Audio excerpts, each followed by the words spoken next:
Hi, this is Wayne, President of Reality Ministries, with another episode in our podcast series, Speaking the Truth. And this is Ben Fields back with you. Glad you're joining us today. We're going to continue our series on qualities of a leader. And the last episode we did was on servant leadership.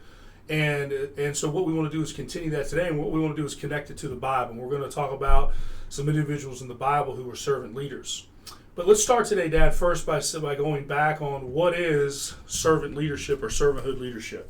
Yeah, a servant leader lays aside his rights for the benefit of those whom he is leading, even if or when they do not recognize or appreciate his efforts. Yeah, and one of the things, as we brought this up, basically what that sounds like is somebody who's willing to hold you accountable, tap into your gifts and abilities, and help you achieve who you are at the highest level.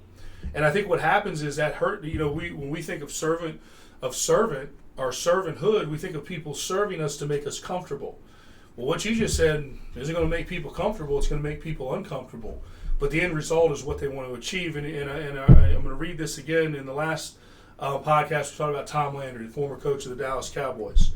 He said, leadership is getting people to do what they do not want to do, that they might achieve and become what they desire. And that's a great thing. And certainly me and you can think of times we were under leadership, we were probably pushed and stretched and things like that. And then sometimes you're in a leadership role where you can do the same for people. So the other example we talked about is the Band of Brothers, right? And just talk briefly about that. Yeah, the Band of Brothers, if people haven't heard about that, it was a group of men that were pulled together in World War II to fight against primarily the Nazis.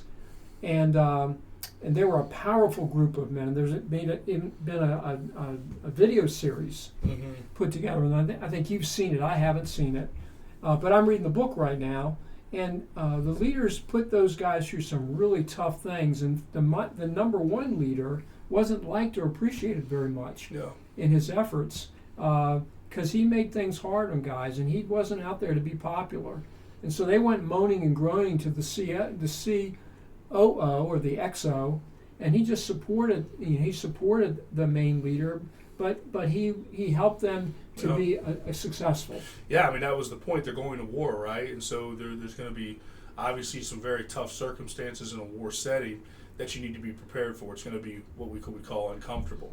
So, Dad, as we connect this to the Bible, let's talk about a character first that was not a good servant leader, and then let's talk about an individual who was a good servant leader. Go ahead. Yeah. Keep in mind is that part of servant leadership is we do need to be tuned into our people. Yeah. We need to listen to people. There was a king that followed up Solomon. His name was Rehoboam, and he got advice from two different groups of people as to the best way to lead.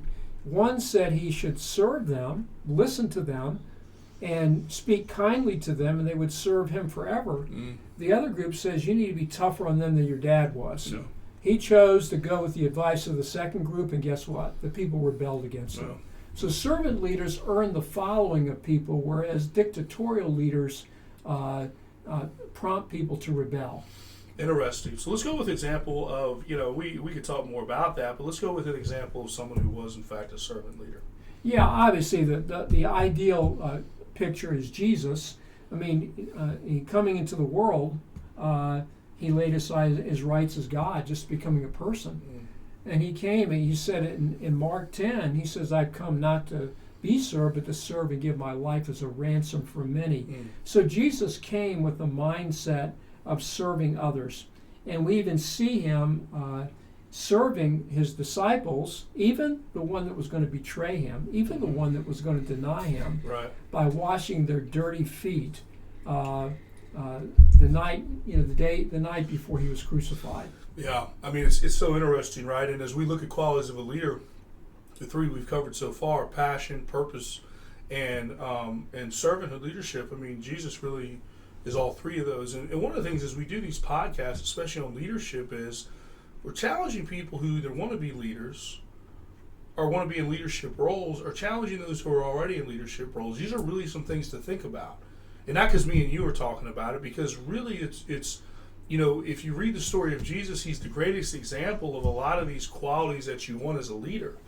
And people just need to recognize that. I mean, let's say you think the Bible is completely fake.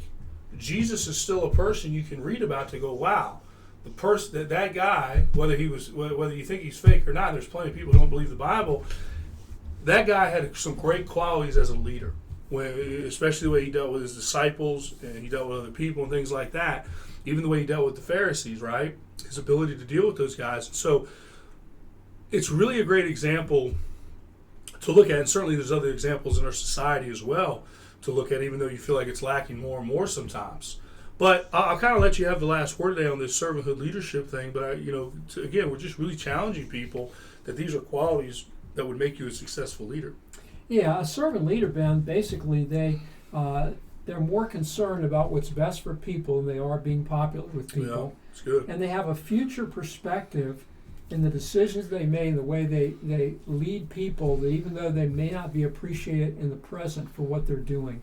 And so they operate selflessly and lay aside their rights and focus on responsibilities of leadership instead of the perks of leadership. Got you. Good stuff. We're going to leave it there today. Something to think about, okay? Servanthood leadership. Follow us at realityministriesllc.org. There you can follow us on Facebook and YouTube. Thanks for listening.